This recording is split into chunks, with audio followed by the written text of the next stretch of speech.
After decades of relative silence, the doors to the world's largest trading bloc are suddenly swinging wide open. Welcome to this explainer. Today, we're diving straight into the massive news coming out of Brussels. We are absolutely looking at a historic turning point here.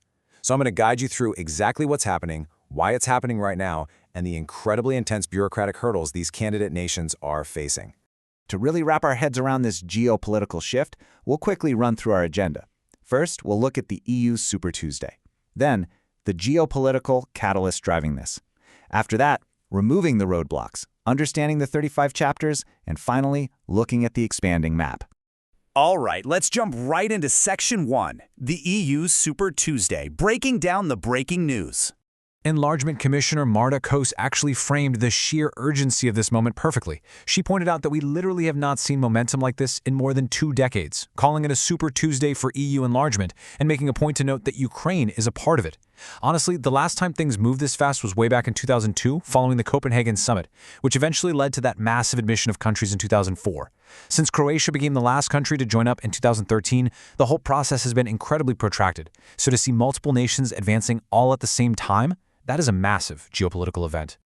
Right now, we've got 4 distinct nations moving through the bureaucratic machinery. Ukraine and Moldova are basically moving in tandem. They've just formally opened their second cluster of chapters, which heavily focuses on foreign relations, security, defense, and trade policy. Meanwhile, you've got Albania, and they're provisionally wrapping up negotiating tracks focused on education, culture, and science. And finally, Montenegro is finishing up areas like competition policy and customs rules, carrying this highly ambitious goal of officially joining the bloc by 2028. Okay, moving on to Section 2, the geopolitical catalyst. Why now? Seriously, it's vital to ask why this sudden push is happening right now after a 20-year lull. Consider this for a second. French President Emmanuel Macron actually threatened to block enlargement entirely back in 2019 until the EU itself had undergone some really deep reforms. So what fundamentally changed the minds of European leaders to suddenly become so expansion-minded today? Well, the crucial turning point actually comes down to just 4 days. Literally 4 days. That is the exact amount of time between the escalation of the conflict, when Moscow launched its full-scale invasion, and Ukraine formally applying for EU membership in 2022. That single geopolitical event completely shifted the landscape in Europe. It created an immediate, pressing catalyst for expansion. And the motivations are running incredibly high on all sides. For Brussels, this push is largely about countering the growing influence of China and Russia. For Ukrainian President Volodymyr Zelensky, joining the bloc is explicitly viewed as a security guarantee for a stable future, which is a critical point, right? Especially since the US and other allies insisted immediate NATO membership is a red line while the fighting continues. But Europe is also getting something in return. The EU sees Ukraine as a major military asset, specifically valuing its rapidly evolving drone technologies. And hey, the momentum isn't just in Ukraine. Down in Moldova, the 2025 election saw pro-EU candidate Maia Sandu secure the presidency over an opponent who favored closer ties with Moscow, which really cemented a broader regional push toward the West.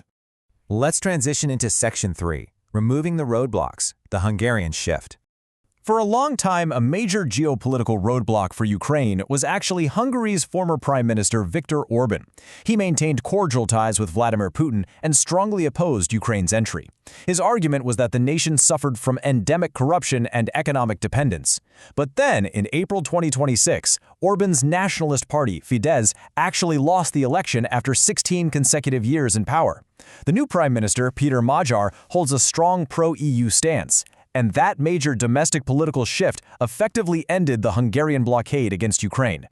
Now let's look at Section 4, the 35 chapters, the exclusive club background check. 35. That is the number of strict policy areas, which they call chapters, that candidate nations must successfully negotiate and complete. We're talking about incredibly granular topics here, ranging from agriculture and taxation to energy, trade, fundamental rights, and the rule of law. It is pretty much the ultimate bureaucratic background check, and it's designed with notoriously heavy red tape to ensure a nation perfectly mirrors Brussels before they are ever handed the keys. You can think of this process as the ultimate bouncer to a very exclusive club.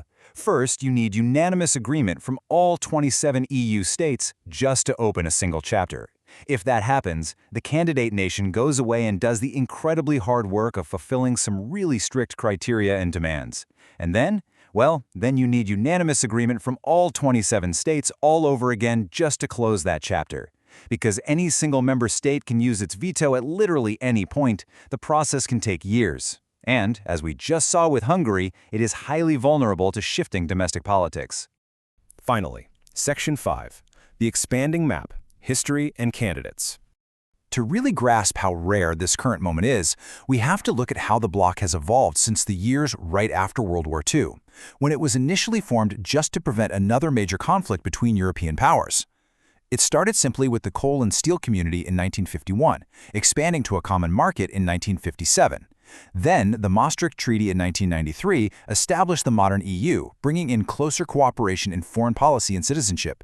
Fast forward to 2004, and we see that massive 10-country expansion. Since then, the most notable shift in borders was actually a contraction in 2020, when the UK became the only country to ever exit the bloc following the Brexit vote.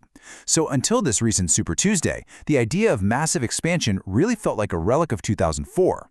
Today, there are officially 9 candidate states waiting in the wings. This group includes former Yugoslav states and former Soviet Union states. However, Turkey and Georgia are currently on hold due to concerns regarding democratic standards.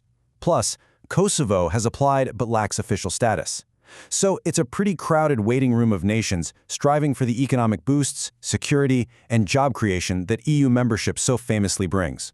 As we wrap up this explainer, the critical takeaway I really want you to ponder is this. Will bringing in nations like Ukraine and Moldova solidify Europe's future security architecture and protect it from foreign influence? Or will forcing a diverse group of war-torn and developing nations through those 35 strict chapters fundamentally break the 27-member veto system that the EU completely relies upon? Basically, can a club this exclusive afford to grow this fast, or can it afford not to? Thank you so much for exploring this with me today.